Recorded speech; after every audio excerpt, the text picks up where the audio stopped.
All right, you guys at home, we are on day 14 for AP Environmental Science, and we are in the third 9 weeks, and we are on number 16 in your notes.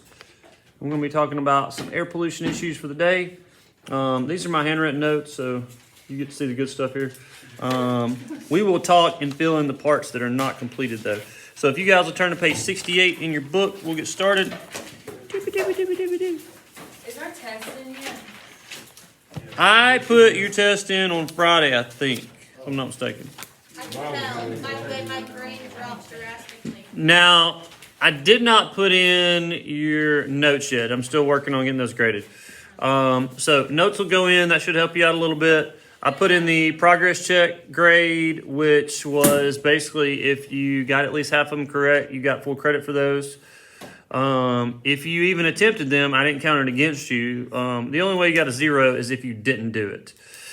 So keep that in mind. And I assume that you guys have I now, and you can go back and look at your grades. And I'm here for you, but you have to be responsible about what's going on in your grade world, okay? And let me know if you're having trouble. So number 16, CO2 appears naturally in the atmosphere from sources such as what? Trees. CO2, trees give off CO2? No, they take it from humans. Well, yes, they take it in. Humans, we breathe out. Anything that breathes out CO2. What? Cellular respiration. From cell respiration. Well, when you cut down a tree, it kind of gives off CO2. Yes, very good. So trees can give off, vegetation can give off CO2 when it dies. So anytime something dies and it has carbon in it, then it's going to break down over time. It's going to oxidize, and so then CO2 is going to be produced as that carbon breaks down. The same is true for like soil. I've been doing a lot of reading up on soil because I'm trying to get a big garden going in my farm, and then I'm trying to figure out where we can garden here. I'll talk about that off camera later.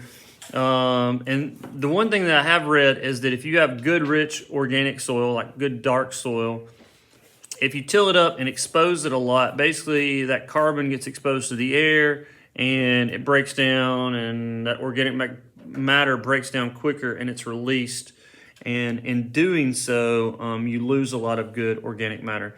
So that's why a lot of people now are going to more like no-till methods. Not only do they reduce erosion, they also help to keep in a lot of that organic matter and nutrients that are needed by plants.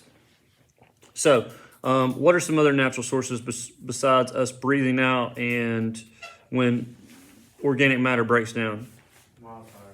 Wildfires. Now, it would have to be a natural wildfire to be considered a natural source of air pollution. There are a lot of wildfires that are set by people, but there are also a lot of natural wildfires that occur from what? Mostly caused by lightning strike. The sun? I don't know anywhere the sun gets hot enough just to catch something on fire. That's probably not true, but Solar energy. Yeah, I mean, solar energy does dry it out, but usually the spark is ignited from lightning a lot of times. Not unless we have the panels and the bird flies over it. Oh, yeah, well, that's not really natural, wait, though. are like wildfires in California started naturally or? Occasionally, 1 or 2 starts from lightning. I think most of the time they're man-made. I mean, you got 40 million people running around California. A lot of times, I said, the power companies that had caught at fault because of their old infrastructure, transmission line blows up, or transmitter. What's the box called? Transformer. Sorry, blows up, and then you got a bunch of dry material on the ground, and then winds are blowing. They've been sued a lot for that. So, yeah. They have an issue there, and also once all that burns, then anything that's burning that's that was living or is living is going to release CO2. Yeah, another big one that's producing CO2 in the atmosphere is in your book, page 68. Volcanoes. Volcanoes release a ton of CO2, ash, and other harmful materials into the atmosphere. So those are also very, very high emitters of CO2.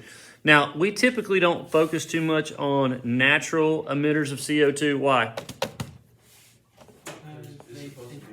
It's like negligible. I would think for like the trees and stuff, probably it is negligible. I don't know about the volcanoes so much, but I guess maybe the trees pick up the excess. That's a good point. I was just thinking we don't really focus on them because there's not much we can do about them. So it's one of those like think globally but act locally. So you can only do what you can. So let's prevent the human sources of excess CO2. Now, number 17, there are a variety of natural sources of air pollutants. So we looked at CO2 specifically. Let's turn to page 415 in your book real quick. And let's talk about some natural sources of air pollution. So what is an air pollutant? These are important questions we probably should answer first. Things that's not supposed to be in the air. I would not say it's something that's not supposed to be in the air. I would say something that's in the air that's what? Harmful to organisms. I don't know what it is. When you drop peanut butter on your pants or shirt, like it really hard to get off of there. So yes, an air pollutant, just like any pollutant, is something that's harmful to organisms. So it can be natural, like the ones, some of the ones we just discussed. There are more though. What did I tell you all? 415. I don't like that page. Hold on. There's another page in here. Let's go to 429. Maybe that's where it was. Yeah, 428 and 429. There we go. We've got some anthropogenic, which means caused by humans, and we have some natural sources of air pollution. So what are some natural sources? This is not CO2. It could be any air pollutant. Cigarette smoke. That's not natural. Like geysers and stuff, like geothermal. Somebody said geysers earlier. I don't know. I mean, there's some sulfur given off. It does kind of have that rotten egg smell. I don't know if that's a huge... What? Nitrogen. What's nitrogen? I mean, what's giving it off that's a pollutant? You talking about nitric acid? Or nitric oxide? What's giving off that naturally, though? I don't know. I don't know either. Dead animals. Okay, dead animals, yes, that is a pollutant. That's not one that's usually a big problem, though. It is stinky. Okay, wildfires and volcanoes, we had those two. And then another big one that you guys are probably more exposed to, since we don't have many wildfires or volcanoes around here, is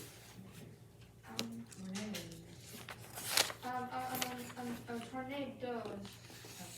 Is that what you said? Did you just say that? tornado a natural air pollutant? Oh, Because it like it gets up everything. I'm worried about y'all. Yeah, let's go with allergens. So allergens are things that cause what? Allergies, good. And so they make people feel sick and sneezy and wheezy, and sometimes they close up your airways and you die. So those are a source of natural air pollutants that probably affect more of you than the volcanoes and the wildfires do. What are some allergens that maybe you're exposed to in and around home? Pollen's probably the biggest one we have here a problem with. Now, usually it's not deadly, but a lot of people get sick. They get sinus infections from them that result. They get just sneezy and wheezy and don't feel good. They get stopped up. that's why everybody was scared about this time last year. They thought people had COVID. You really just Yeah, I know. You can definitely have, allergies once COVID came on the scene, and that could be mixed. And really, at that point, they didn't have a good list of symptoms. I still don't know that they've got a good list. There's still a pretty wide list of symptoms. Yeah, Layla? I remember like last year there was this on the news, this like big dust cloud that came over to our area.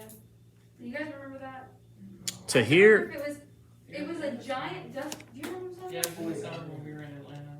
Yeah, so there was like It's this like from dust Sahara. cloud that came. Where was it from? I think it's from like the Like Sahara. yeah, like the other continent, and it like came over. oh, yeah, I remember talking about. Okay, so, yes, dust can be a natural air pollutant.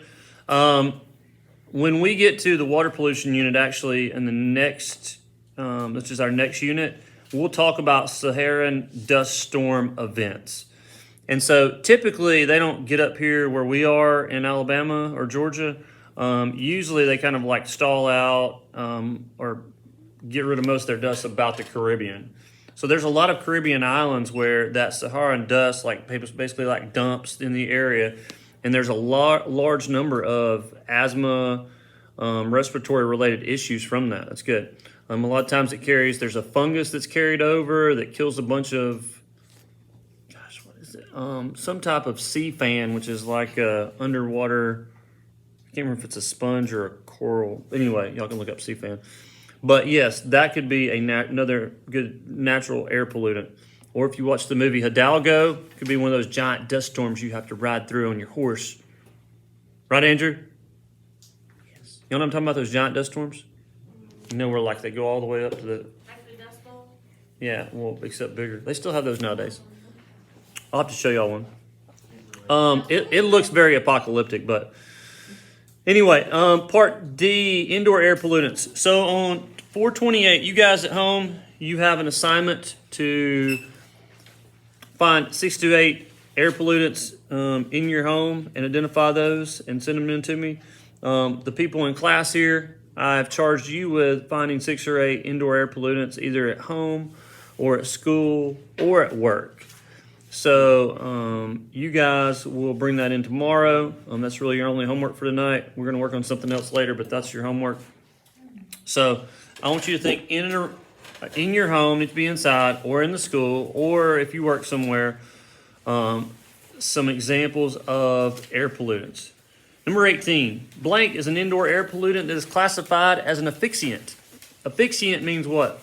Like people told you It can starve you of oxygen. There you go. So, yes, which would feel like getting choked to death, Jason. So what is an asphyxiant indoor air pollutant? I mean, I guess if there was enough smoke, that's not really one we're going. CO, carbon monoxide.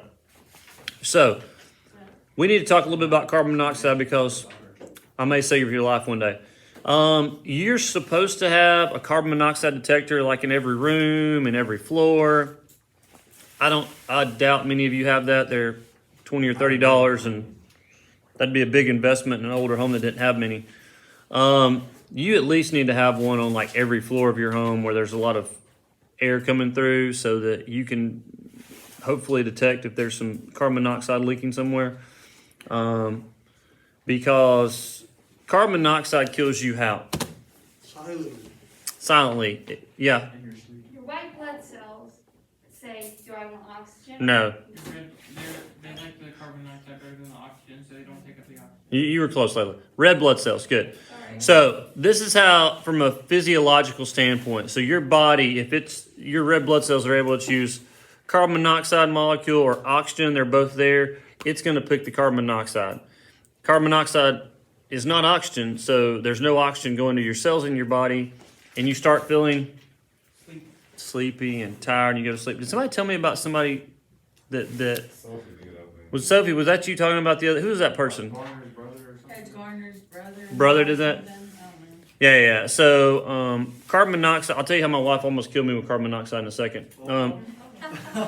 True story. So carbon monoxide, it's odorless, it's colorless, so you don't know if it's there. You get sleepy. If there's a leak or a big leak when you're sleeping at night, then it would happen in your sleep and you would die. We had a family out in Foster's that died 5 or 10 years ago. They were living in like a older trailer. It wasn't well insulated and it was cold. And so they had one of those like, I don't know, mini heaters or whatever that you hook a little propane tank up to. And so it wasn't ventilated. They were burning that inside the trailer and they all went to sleep and they all died.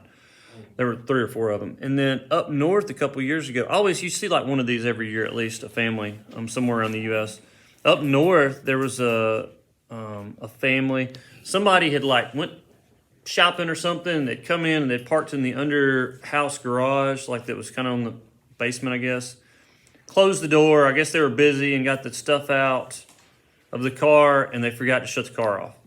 Now, you're wondering, how can this possibly happen where you don't shut your car off? Well, it happened to my wife, so I know it can happen. Anyway, this family went to sleep that night. All that carbon monoxide that was burning, like went up, or that was coming out the exhaust, was coming up through the house, and like they all died in their sleep. So, it can happen. It's dangerous. My wife. Can you get it from like a gas stove? I don't know how much. I don't know if you can burn that much from a gas stove. Because, I don't know, whenever my mom is like, when I'm cooking, she's like, make sure it lights. Because otherwise it like, Well, that's the problem of you're just letting gas burn. If it's not lighting, your gas is out. So that wouldn't be carbon monoxide. That would be if there's too much gas out and you leave it on and then there's a spark, then you go boom. okay.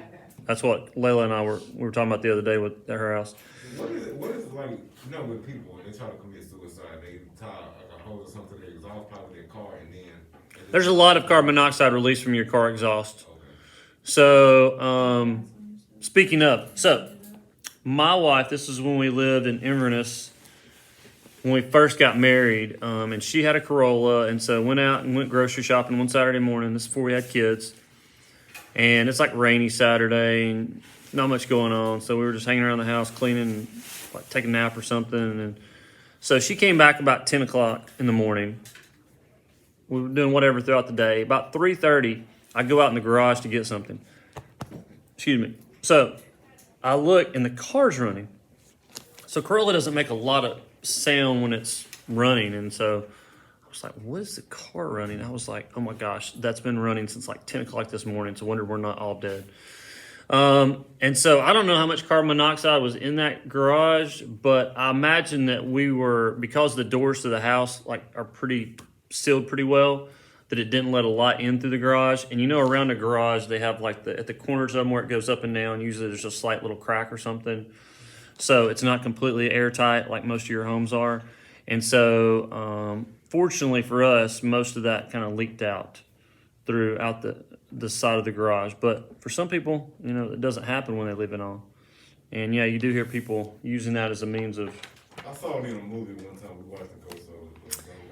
Yeah, I mean, I've seen that before. I don't know how long that takes, or I would assume it's, you know, real because that's, you know, it's got carbon monoxide in it. So, Yeah, now you talk about dogs with it too, because you'll accidentally turn off and leave your dog in the garage. yeah, don't leave your dog in the garage with the car running. All right, number 19. So be careful of carbon monoxide, people. Indoor air pollutants that are classified as particulates include asbestos. So we're going to include also smoke in there as a big particulate producer. And then I'm just going to throw dust out there, but we're going to talk more about what dust is composed of in a minute. So these are all indoor air pollutants that have particulates. We talked a lot about particulate matter 2.5. I am going to, one day this week when I don't forget, take the air quality meter we have. I'm going to take it home since I've got a wood stove. And I'm going to see how much particulate matter is in my home. I really think wood stove is going to be dependent on the type of stove and how it's set up. And that's also going to vary a lot from, like if you have a wood fireplace, it's an open fireplace, and you burn some wood occasionally, you're going to have a lot more particulate matter coming off that than if you have like a sealed wood stove. But even those aren't all created equally. My parents have a bigger wood stove. It's really nice, but my dad will like leave the door open sometimes getting the fire going. And for some reason, it always seems like smokier in my parents' house than it does at my house. Now, mine's smaller, so it's not burning as much wood, but it doesn't seem as like smoky in the house. So I'm curious to see how much particulate matter is actually in the air from burning that wood. So I'll check that out and get back to you guys. Asbestos, what is that? This is important. One of these days you will buy a home. If you buy a home that was made during or built during the 50s or 60s, there's a good chance it may have asbestos in it. Just like the Hillcrest Middle School gym, from what I understand. Y'all remember that? Yeah. Tell me that story. Did anybody tell y'all what? Did they just have to seal it off and come in and remove it? I just remember out of nowhere there was a whole bunch of people in the gym one day trying to fix the ceiling. And I know they painted over it, but they never really told us what happened. Oh, they didn't remove it? I don't know. You mean just paint over it and sealed it back up? I think they did remove it. That sounds sus. Sus is short for suspect for you people out there on the internet, from what I understand. Not subscribers. That's subs. That's true. Need a name for your fans. Name for my what? Fans, like you know how like YouTubers will have names for their subscribers. Oh, fans. I thought you said fence. I haven't named my fence lately. What are you gonna do? I don't know what happened. Fans, I don't know. Y'all write that in the comment section. The three of y'all are actually watching this to this point. So, I have made some money off YouTube. Did I tell you this? I'm up to $40. Pretty sweet. $40. Asher was so surprised. He was like, "You're not getting that many views," and I was like, "Well, apparently somebody's looking at the ads." Yeah. It's a tank of gas. What? It's a whole tank of gas. That is a tank of gas. When did you get monetized? Like last Wednesday, I think. So literally in less than a week, you made $40. I think that was in the first maybe 3 or 4 days. Yeah. Check You're it gonna out. be making Check it bank. out. They only update it like once every day. I don't know. And I've only got it monetized on all the videos I make at home. So I watch all the ads. I watch all your ads all the way through. My parents made me skip it. I was like, you don't understand. Wait, I'd really like to know how much you get off each Does that ad. have to do with anything if you keep watching it? I got it. Yes. What if I just like watch your videos over and over again and just like watch I think you know like You can only make I'm not going to comment that on while the TV's on. Never mind. I'll talk to y'all later.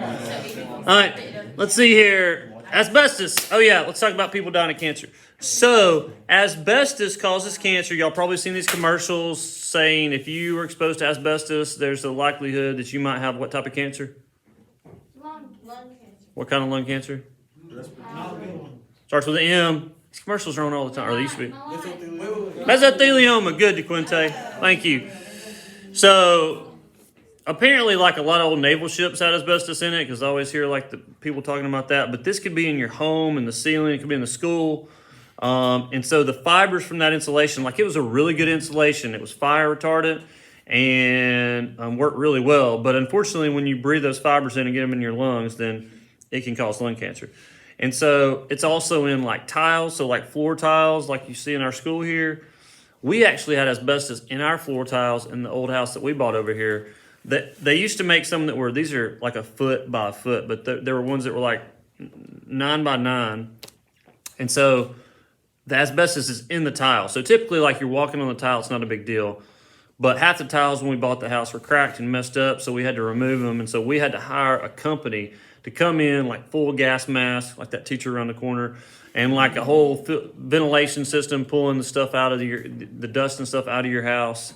And they come in and took all the tile and stuff up, but it's like super expensive.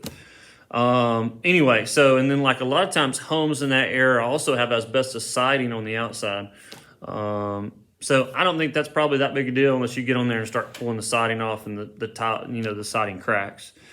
The big thing is the insulation. So you got to watch out for that. You guys ever buy like an old home, was built in the 50s or 60s, get checked for that. All right, well, those are the main particulates. Smoking. Some of y'all may have someone in your home that smokes. Nothing irritates me more than people that smoke in their home with little kids or people that smoke in their car with little kids.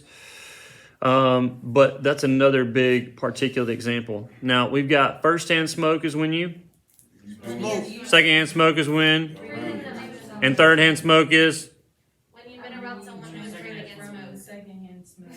well, Luke, It's like when the secondhand smoker, like secondhand smoke. doesn't have to be secondhand. So here's an example. My wife's uncle. So we had a baby and we carried him over there, and he smokes like a choo-choo train. So, somebody been around that's like they're like heavy smoke all over him. And so he wanted to hold the baby. And my wife's like, no, you can't hold the baby. You need to like change first. We don't want the baby breathing all that smoke in. That's kind of a weird conversation to have with somebody, like you need to change or take a shower first. But if you're around someone and you smell like a heavy scent of smoke, then that means those smoke particles are in their clothes and then they're coming off and you're breathing them in. So if you hold a baby like next to you, then they're going to be breathing in more of that. And so like a baby's young respiratory system can be really sensitive to that. So third-hand smoke, remember that. All right, number 20, indoor air pollutants can come from natural sources. We talked about those, human-made sources, and also you've got these sources that are giving off or producing air pollutants. And then we also talked about ones, furniture, carpets, insulations, press wood, things that can, as they break down over time, can release pollutants in the inside. So that's really, most of those typically are are human sources, but they're not like smoking, like you're actively giving. It's not something you'd normally think about. It's like the FEMA trailers we talked about the other day when they got hot and that glue broke down, that formaldehyde was given off and people were breathing it in and it was causing respiratory issues. So anyway, watch out for those. And then number 21, common natural sources of indoor air pollutants include radon. Now, if you look down in your notes, there's a bunch of stuff on radon, so I'm not going to get too far into it, but basically Radon comes from the decay of uranium in the ground, and it can actually come up into your home, and if you breathe that in, like you're getting that radioactive material in your lungs, and it causes 15% of all lung cancer deaths. So it's not something that's just benign or small. And you can see this map in your book here. I'll show you guys. The darker areas are the more radon. So you people that live like in the north and kind of Midwest there, especially in the Northeast, there's a lot of radon. So all you people in here or out there, if you're in the somewhere where there's a lot of radon, it's very important that you get your home tested. They sell little. I don't know if you've ever seen on The Office where Michaels gets mad at Toby because he's putting like little radon testers everywhere, and Michael thinks they're, I don't know, like rat traps or something. I can't remember what he says. He thinks that maybe they're roach traps. I think it was, yeah, that's it. And he's like mad because Toby's putting them everywhere to test for radon. Anyway, they're little things you put out, and it tests for that radioactive radon. So something to consider when you buy a home one day. All right, what else we got for indoor air pollutants? We talked about stuff that causes allergens. Dust. Where does most of your dust come from? Your skin. You got a lot of skin cells coming off. You've got other material. Depends on like what you've got in your home and how often you leave up in your doors and windows and stuff. For most of us, our homes stay shut up, so there's not a lot of stuff that's coming in from the outside. So a lot of it is skin cells and stuff that's breaking down, that's getting in the air, and you see it floating around. And then one other one I forgot to talk about second period, but somebody mentioned last period. What's another? I talked about it with the lady that died from the bats the other day. What's it? Yeah, mold.